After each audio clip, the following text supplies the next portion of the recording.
블록체인계의 지극히 개인적이고 편파적인 방송, 업계의 내밀한 속내를 시원하게 파헤쳐드리는 순서입니다. 코인 생존 토크 실무자 회의 시작해보도록 할게요. 자, 오늘도 치열한 코인판 선봉에서 일하고 계신 세 분과 함께하겠습니다. 두리안 블록체인 센터 박재준 센터장, 비트소닉 신진욱 대표, 플레타의 박승호 대표, 이 세 분과 함께하겠습니다. 세 분 안녕하세요. 네, 안녕하세요. 안녕하세요. 반갑습니다.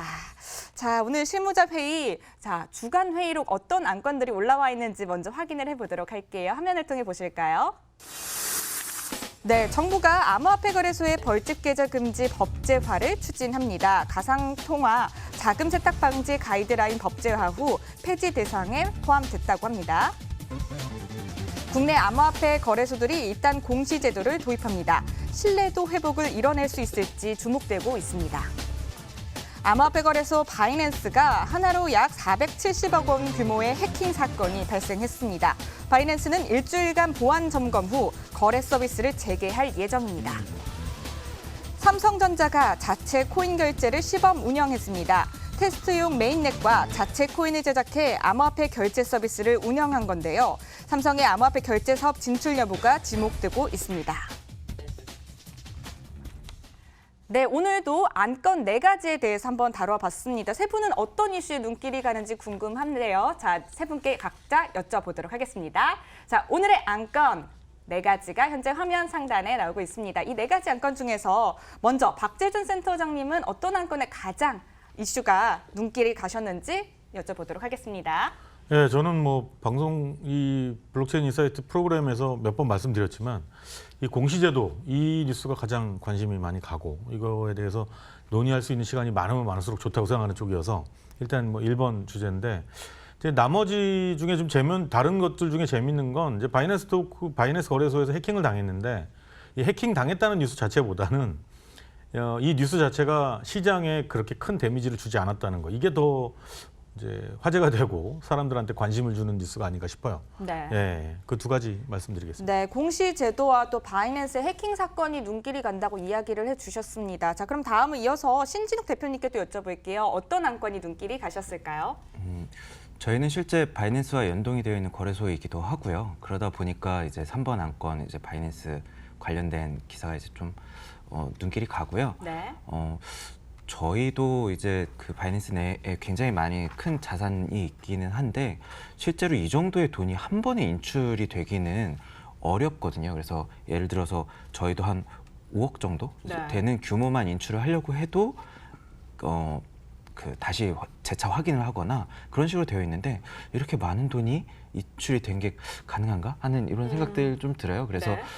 저희는 실제 그 연동이 되어 있고 실제 그 API 거래를 통해서 출금이 되니까 어떤 사정들이 있었는지 한번 말씀을 드리면 좋을 것 같기도 하고요.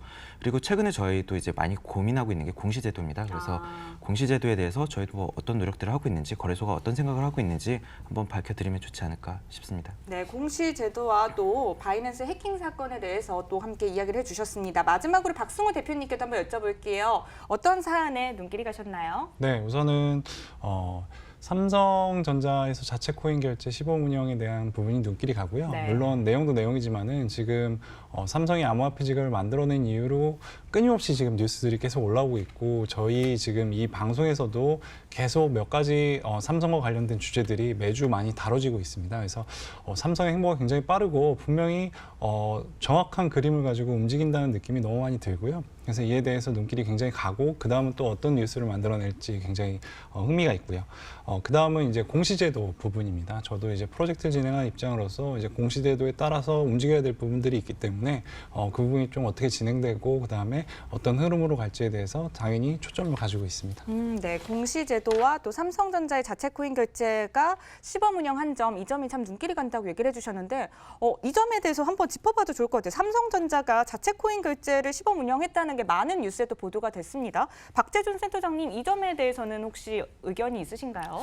근데 이제 이 뉴스가 관심이 가는 건 물론 지금 말씀해 주셨던 것처럼 삼성의 어떤 이 암호화폐와 블록체인과 관련된 분야에서 굉장히 빨리 가고 있거든요. 이제 예전에 그 녹스 기반의 어떤 보안 환경이라든지 또 글로벌 이 컨소시엄에 참여하는 방식이라든지 이렇게 소극적이었는데 어느 날 이제 S10의 암호화폐 지갑, 또 킥체인이라든지 이런 것들이 이제 인베드 되면서 서비스 오픈을 하면서 굉장히 속도가 빨라지고 있어요. 근데 이 지금 이제 뉴스가 되고 관심이 가는 건 이런 것 같아요. 그러니까 그 결제 서비스, 그러니까 이제 결제를 암호화폐 결제를 S10을 가지고 이제 시도를 했는데 여기에 코인이 들어갈 수밖에 없는 상황이 아니냐, 이게 이제 지금 관심인 것 같아요. 네. 아직 코인을 만들었다는 정확한 증거도 없고 뭐 발표도 없지만 지금 자체적으로 그 코인 결제를 시도하고 또 시뮬레이션 또는 테스트를 했다는 것 자체는 자체 코인이 있어야만 이 용이하거든요. 다른 코인을 가져다가 하기엔 또 복잡하고 금방 뉴스에 오픈될 수 있기 때문에 뭐 그렇게 그런 이유가 화제가 되는 이유가 아닐까 싶어요. 앞으로도 아마 향후 행보에 대해서도 기추가 주목이 될 것 같은데요. 이 삼성에서 자체 코인 결제를 시범 운영했다. 이 사안에 대해서는 다음에 또 블록체인 인사이트 통해서 다뤄봐도 좋을 것 같습니다. 자, 그럼 오늘 세 분께서 픽해 주신 안건이 또 한 가지로 수렴이 되는 것 같습니다. 오늘의 안건 또 공개를 해보도록 할까요? 자, 오늘의 안건입니다. 공시제도 도입하는 거래소들, 생태계 정화 나서나라는 주제로 이야기를 나눠보도록 하겠습니다.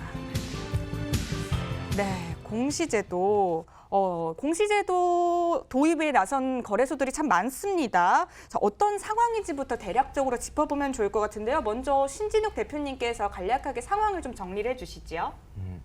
이제 공시제도는 투자자분들에게 굉장히 이제 유익할 텐데요. 네. 사실은 거래소 입장에서도 너무나도 이제 필요한 제도입니다. 그래서 지금 암호화폐들이 굉장히 이제 많이 나오고 있는데 어떻게 하면 이제 정보를 이제 투명하게 이제 제공을 해드리고 또는 그걸 통해서 이제 피해를 입지 않게 만들어 드리기 위해서 노력들을 이제 많이 하고 있는데 그 공시라는 게 결국에는 이제 주식시장이나 그런 것들을 이제 그대로 이제 가지고 오면 좋겠지만 실제로 그런 환경 정도가 이제 구성이 되게 이제 어려운 상황이었어요. 그래서 거래소들마다 이제 조금씩 이제 다르긴 한데 저희 같은 경우에는 이제 메인 마켓 내에 매매할 수 있는 마지막 탭에 정보라는 페이지가 있습니다. 그래서 해당 홈페이지를 정확하게 이제 안내를 드리거나 SNS를 이제 안내해 드리거나 그리고 발행량이나 이런 것들을 이제 꼼꼼하게 기본적인 정보들을 이제 제공하고 있는데 그런 기본적인 정보들도 제공하지 않은 채 이제 무조건 그 거래를 제공하는 거래소들이 사실 대부분이에요. 그런데 그런 부분들이 이제 안타까웠고 이거보다 더 한 단계 더 나아갈 필요가 있었던 상황입니다. 그런데 여태까지 이제 좀 거래에 이제 초점이 맞춰져 있다면은 이제 좀 더 거래소들이 먼저 솔선수범해서 그 정보들을 투명하게 공개하고 또 프로젝트 팀에 또 강하게 또 요구할 수 있는 환경들이 좀 어느 정도 구성이 되었고 거래소가 그걸 하는 게 아니라 외부 프로젝트에 또 위탁할 수 있는 네. 좋은 프로젝트들이 또 많이 있는 상황이기 때문에 공시제도에 대해서 자연스럽게 여러 업체들에서 이야기들이 나오게 되지 않았나 싶습니다. 네, 그렇군요. 정보 제공이 되다 보니까 아무래도 시장의 투명성이 향상이 될 수 있다. 이렇게 또 이야기를 해주신 것 같습니다. 자, 그러면은 이런 공시제도가 도입이 되게 된 배경이라고나 할까요? 관련된 배경 상황에 대해서도 좀 이야기를 해주시면 좋을 것 같은데 왜 필요했던 상황이었던 것인지 이것에 대해서는 박승우 대표님께서 이야기를 해주셔도 좋을 것 같습니다.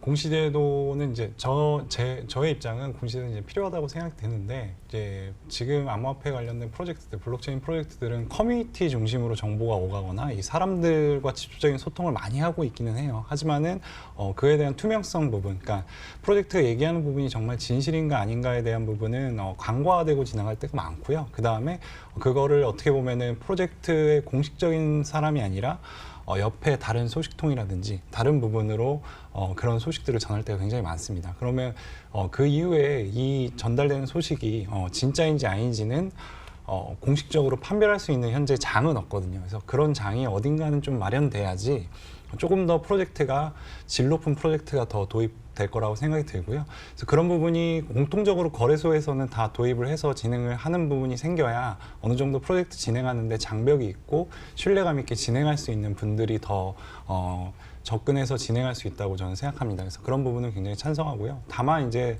세밀하게는 어떻게 해야 될지는 굉장히 고민이 많이 필요하다고 생각합니다. 그렇군요. 정보의 장이 아무래도 마련이 돼야 하다 보니까 질 높은 프로젝트도 시장에 나올 가능성이 이런 공시제도 도입과 함께 가능하지 않을까 이렇게 또 전망을 해주신 것 같습니다. 자, 그런데 공시제도 도입에 대한 시장의 공감대에 대해서도 좀 객관적으로 또 바라볼 필요가 있을 것 같아요. 다 긍정적으로 보진 또 않을 것 같다도 생각이 들어서 혹시 조금 더 우려되는 상황이랄까요? 좀 걱정 어린 시선으로 보는 시장의 분위기는 없는지 이 점에 대해서는 박재준 센터장님께서 좀 정리해 주셔도 좋을 것 같습니다.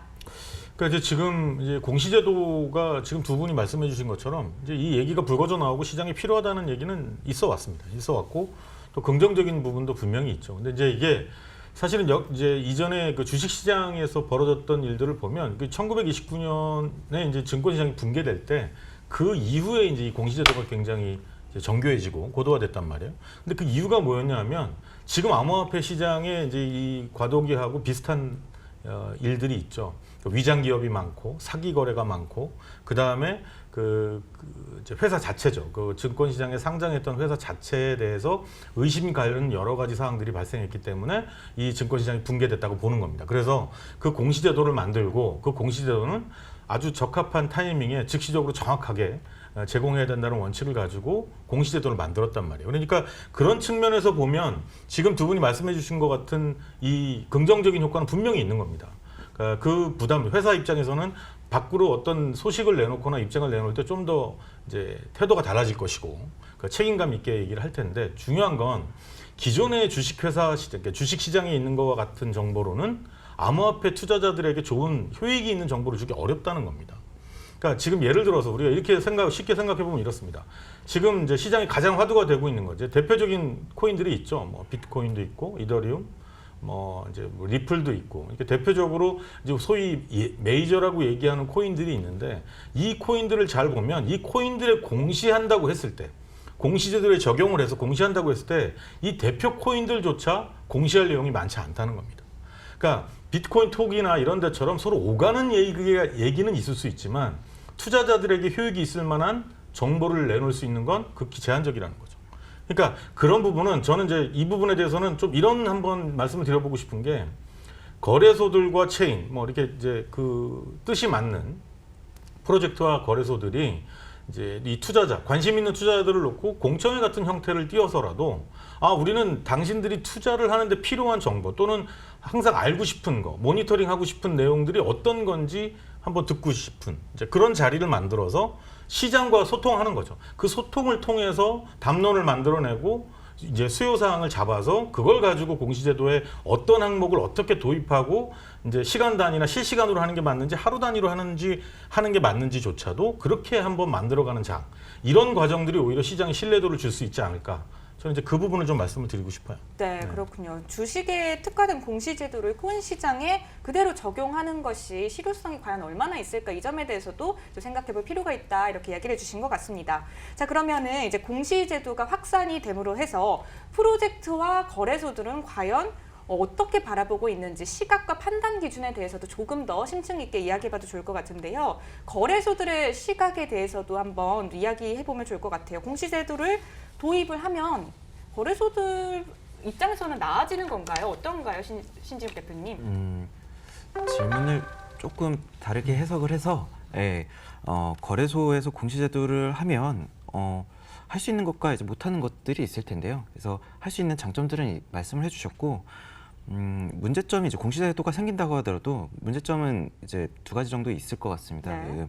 어떤 문제점이 있냐면 이제 공시를 요구를 이제 할 수 있죠, 프로젝트에. 그래서 정보를 그 프로젝트에서 정보를 생산해서 올리는 공시도 있겠지만 거래소에서 해당 내용에 대해서 사실인지 공시하시오라는 이제 공시 명령을 이제 한다고 했을 때 그 정보가 사실 진짜일지 아닐지에 대해서 판단하기가 좀 아직은 어려운 상황인 것 같아요. 그래서 코인 팀들이, 코인 프로젝트들이 정말 솔직하고 블록체인의 혁신을 믿고 이제 일을 열심히 하시는 분들도 있지만 실제로 공시는 그 프로젝트 팀이 내놓는 것들을 공식적으로 이제 말씀을 하는 거잖아요. 네. 근데 기존에 이제 트위터나 이제 단톡방 또는 텔레그램을 통해서 꾸준히 이제 채널에서 이야기를 했단 말이죠.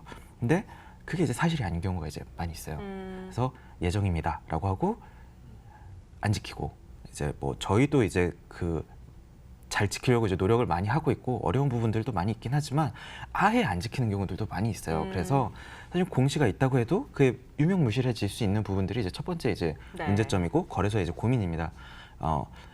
그런데 이제 공시가 있다고 해서 결국에 이제 다 해결되는 문제가 아닌 거죠. 네.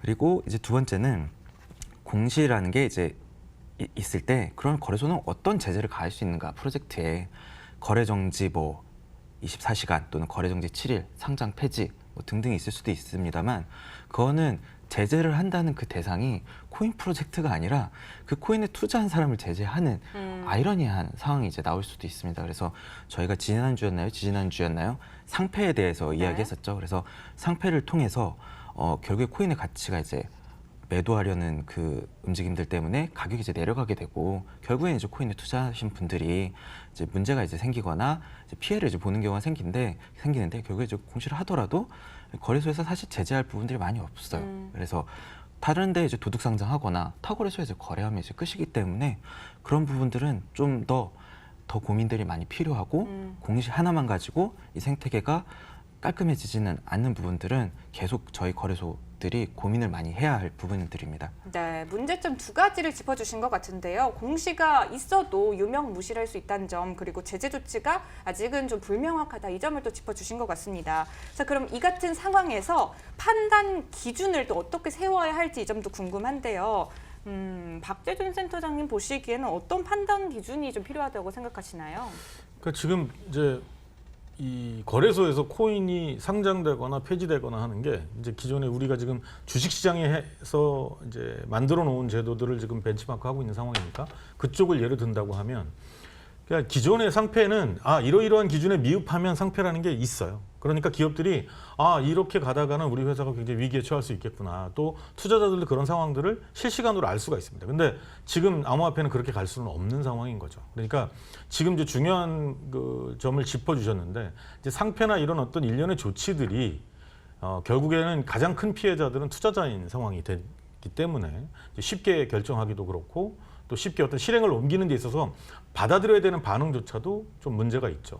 그러니까 이 판단 기준, 그러니까 이 코인들을 공시 제도를 만들 때 어떤 항목들을 요청하고 그 요청에 대해서 어떤 이 반응을 보일 때 이런 행동들을 하겠다라는 것을 만드는 가는 과정 자체가 저는 이 신뢰도를 높이는 과정이라고 생각을 해요. 그러니까 그 기준을 그러니까 이제 지금 블록체인과 암호화폐, 그러니까 블록체인으로 대변되는 이 암호화폐 시장에 그 철학과 맞닿아 있는 거죠. 그러니까 어느 한 중앙 집단이 중앙에 있는 큰 플레이어나 어떤 한 기관이 이 규칙과 제도를 만드는 것이 아니라 참여하고 있는 모든 투자자, 거래소, 체인을 만든 사람, 또 이제 여기에 기여하는 모든 참여자들이 함께 이 규칙과 기준을 만들어가는 것. 이런 방식이 더 바람직하다고 저는 생각을 합니다. 네, 어떠한 센터가 딱 정해서 이렇게 또 기준을 만들기보다는 참여자들이 함께 적극적으로 또 기준과 또 관련된 규제 방안들을 함께 논의하는 게 필요하다 이렇게 이야기를 해주신 것 같아요. 자, 그러면은 공시제도를 통한 긍정적인 효과도 분명히 있긴 할 거란 말이죠. 공시제도를 통해서 우리가 기대해 볼 만한 긍정적 효과는 무엇이 있을지 박승우 대표님께서 정리해 주셔도 좋을 것 같아요. 우선은 이제 공시제도가 거래소에서 일괄적으로 도입되고 이제 그거에 대해서 진행해야 되는 부분 프로젝트 받아들이게 되면은 우선적으로 초반에 이제 장벽이 생긴다고 생각이 들거든요. 그러니까 이 프로젝트 진행할 때 거짓말이거나 신뢰성을 지키지 못하지만은 어떻게 보면 마케팅적으로나 아니면은 여러 가지 꾸밈을 통해서만 프로젝트를 진행하는 팀들이 진입하는 장벽이 좀 생겨나서 그래도 좀 신뢰하고 진행에 대한 의지가 있는 팀들이 더 진행하려고 하는 방향성으로 진행될 거라고는 생각이 들고요. 근데 이제 공시제도가 정말 어떤 이점을 가지려면 전에도 박재윤 센터님도 말씀 주셨지만은 어떻게 해야 될지 세밀한 부분이 좀 중요할 것 같아요. 뭐 예를 들면은 비트코인이라든지 여러분이 잘 아시는 도지코인은 뭘 공시해야 되나, 어떤 걸 공시해야 되나라고 했을 때 주체도 없거니와 공시해야 될 내용이 없을 수도 있거든요. 비트코인은 단순하게 지금 계속 생산이 되고 만들어지고 그다음에 수많은 사람이 참여하고 있고 하지만 이 주체적으로 이 프로젝트가 어떠한 한 방향을 위해서 가지는 않고 있단 말이죠. 그럼 그랬을 때 과연 어떤 공시를 해야 되나? 그리고 제 입장에서도 프로젝트로서 어떤 공시를 해야 되는지 기준점이 조금 애매모호하고 프로젝트마다 그 기준점이 굉장히 다를 수가 있어요. 그래서 그런 부분을 어떻게 정리해야 될지가 좀 구체화돼야지 그 구체성을 가지고 어떤 이점이 있을 거라는 것도 확실히 나올 것 같고요. 하지만은 현재 제가 바라보는 긍정적인 건 공시제도가 확산이 되면 분명히 무분별한 프로젝트 생성은 좀 줄어들 거다. 예, 그 부분은 확실하게 이점이지 않을까라고 생각합니다. 네, 무분별한 프로젝트 생성은 또 방지할 수 있을 것이다 이렇게 또 이야기를 해주신 것 같아요. 자, 그런데 이제 공시제도가 또 화제가 되면서 시장의 신뢰도 회복에 대한 투자자들의 요구가 많긴 하구나 또 이 점에 대해서는 많은 분들이 또 공감을 하셨던 것 같습니다. 그럼 이를 위해서 선행되어야 할 과제들이 또 있을 것 같은데요. 어떤 것들이 있을까요? 박재준 센터장님, 어떤 점들이 선행되어야 할까요? 그러니까 이제 지금 이제 박 대표님이 얘기를 잠깐 해주신 거에 좋은 예가 있는데, 그러니까 지금 그 새로운 여기에 최적화된 기준을 만들어야 되는 이유가 이런 겁니다. 그러니까 지금 뭐 MIT에 있는 내부의 어떤 팀들, 그러니까 커뮤니티에서 출발해서 만들어 나온 코인들이 있어요.